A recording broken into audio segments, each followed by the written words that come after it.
Just Royal Commissioner, just to make sure that my hands are being wrapped the proper way. Hey, how you doing, sir? All right, nice to see you, man. Thank you. So you got the All-Star team out here, Marcus. Pulled out all the stops tonight. You gotta do something special now. Yeah. Are you that crappy outfit? Yeah. Instead of stacking this up, what we can do is work. We can work moving forward. That'll be only that. I'll tell them to move the buckets on the end. And we'll slide this over and move forward and backward, and then do some combos to the side, just to get your legs warm. Good evening, everybody. Welcome to Respecting the Cage. My name is Roy Farley with the California State Athletic Commission.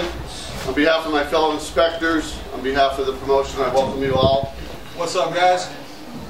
Have a good time tonight. We want everyone to come out of here safe. That's what we're looking for, okay? We're going to go over the rules here in California. Mostly follow unified rules. We're going to talk about some things that are different, not much. If you have a question about something, if you don't want to ask it in front of, because you got your opponent in the room, that's fine. You can ask us later. We'll come up and individually tell you if we're going to be doing your match. If you want to ask a question so we can answer it so there's no confusion about stuff, okay? When it comes to unified rules, first thing I'll talk about is the rules to a point. I'm not going to cover everything. Everyone know what the unified rules of MMA are? Anybody that doesn't? So I can just ask you any question, you're all going to know it, right? That's a freaking lie. I like that though, that's good. Okay? We'll go over that. I'll go over as far as us conducting the bout, what we're going to do so you understand if we're telling you something, what it means, what you need to do to respond to it. That's what's important so you have no doubts in your mind if we're telling you to do something, what you need to do. If you want to stay in the fight, or if you need to get out of the fight, or any of those things, all right? When it comes to the rules, unified rules as far as don't eye gouge, that means with the elbow, chin, fingers, any of that stuff. Watch the headbutt. You cannot use your head. If you go and you hit your opponent with both hands and both of them break, and you sit there and you say, well, I got my head. You can't do that. It doesn't matter if you're not hitting head to head. Head to body, anything as far as using your head as a striking instrument, it's against the rules. Can't do it, okay? All right? Don't bite, don't spit. Don't frickin' grab hair. It's pretty simple. Small joint manipulation is fingers and toes, meaning you have to grab at least 3 for it not to be a foul. You grab 3 or 4, you're good. You grab 2, 1, it's a foul. We're going to call you this, okay? Everyone's got that. No throat strikes. When we talk about throat strikes, it is not. If you're in the stand-up and you're throwing punches and you pull your head back and your opponent lands one right to your throat, you go, what I had last week was kind of cool, okay? Don't sit there and go, yeah, no shit, I saw it, okay? That's not illegal, okay? You pull your head up and he hits you there. What the rule is for is you go to the ground, I extend your head away, and I try to target the throat, and now it becomes illegal. Okay? So if you're in the stand-up and you get hit there, either motor on or tell us you need out of the fight, and we'll get you out of the fight. Okay? When it comes to the gouging part, don't C-clamp your opponent's throat. It's trachea. Don't take your thumb, start to gouge it in. That's gouging. That's when it becomes illegal also with the throat. Okay? As far as striking the back of the head, do not hit your opponent to the back of the head. The back of the head is from the crown of the head. That's that little nodule that we all have somewhere in our skull, going straight down the back of the head, all the way down your spine, down to your tailbone, with a 1-inch variance to each side. So that's a 2-inch strip that you cannot target. When it gets to the neck, the nape of the neck, it's going to cover the entire neck. So it's going to be that strip. It's going to widen out at the neck, and then it's going to narrow back down all the way down the spine. The easiest thing for you to do, target the ear. If you are touching an ear, such as that, that is not the back of the head. Okay? Is that clear to everybody? Everyone understands that. If you are in a bad position, your opponent's going after you, and he's throwing a punch, and when he's throwing it, you turn your head, and he hits you square to the back of the head. That is not an illegal punch on him. It was caused by you. If you want to look up at Jason or look up at me and go, that's the back of the head, we're going to look at you and go, no shit. We saw it too. You caused it. Okay? If you're the person throwing the punch, you're going to hear us telling you, watch the back of the head. Meaning, don't come back with a second punch there, because you come with a second one, his head's already turned, that means you're targeting it. Now it becomes illegal. That's going to be a penalty against you. Is that clear to everybody? Okay? We know what the back of the head is. Hitting just because it's behind the ears does not mean it's the back of the head. Is that clear with everybody? Any questions about the back of the head? Downward point of elbow strike, don't take your hand, bring it from the sky straight down to the ground. That is the only elbow strike you can't do. Anything that has an arc to it in any way is a good legal elbow. If you take your hand from the sky and you bring it with an arc back to hit your opponent back there, that would be a legal elbow strike. Even though your hand started from here, it's not that straight up and down. You can do that. If you get your opponent on the ground, you get into side control, and you want to slide it straight back, that's legal. You get your opponent in guard and you want to do that same type of elbow strike in that position, it's legal. You can use it. Okay? Any questions about elbow strikes at all? Nothing. Good. Do not swear at your opponent. It would be horrible if you swore at him. I would probably be offended. It might make me cry. Okay, so don't do that. It'd be fucking wrong. Okay? Do not, when it comes to kneeing or kicking your opponent on the ground, if your opponent, you knock your opponent to the ground, all right? They are a grounded opponent. A grounded opponent is what?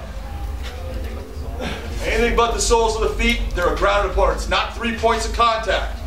Okay, if I have 1 foot and a hand out, I'm a grounded opponent. If you knock your opponent down, he's down, and you have the ability to kick at their body, kick at their legs. You cannot kick at their face, but you are in control of that position.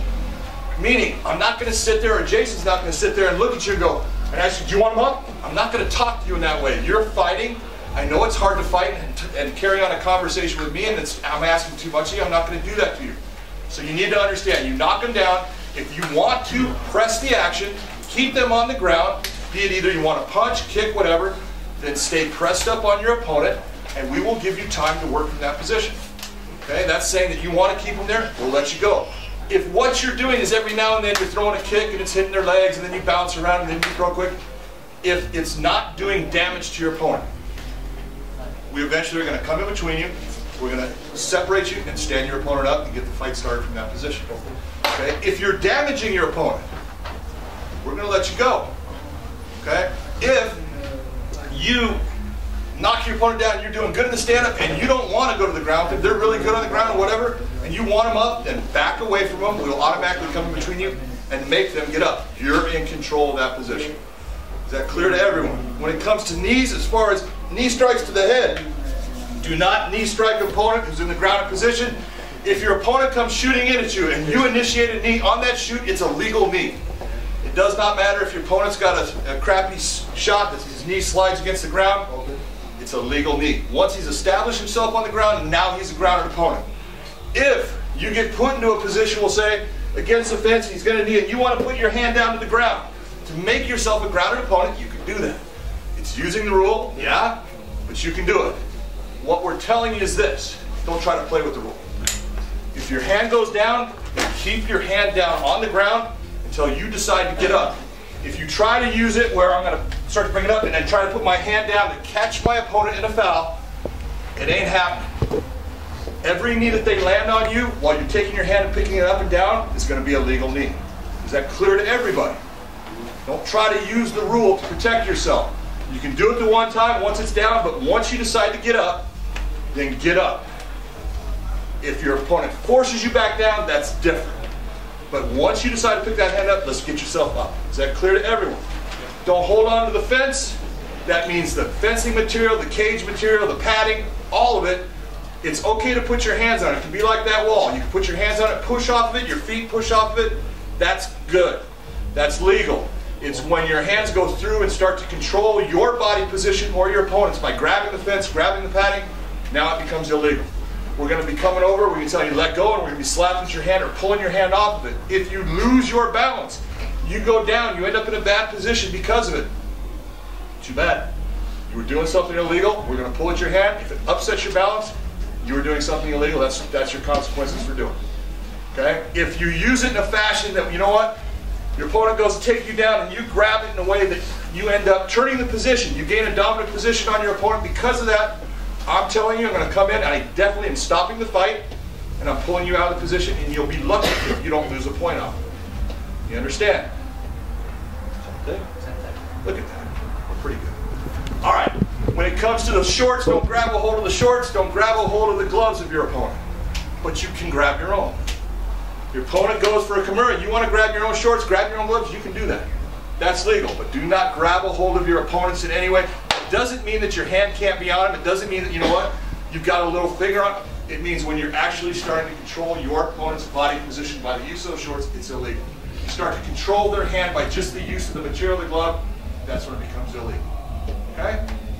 Do not do that stuff. All right, don't throw your opponent out of the cage. The stupid things like don't do heel kicks to the kidney, don't freaking grab the clavicle. It's not going to do a goddamn thing anyways, but you can't do it. Don't twist the flesh. Don't stick your fingers into a cut or, God forbid, an orifice. Okay? I don't want to see it be ugly. There's all kinds of things as far as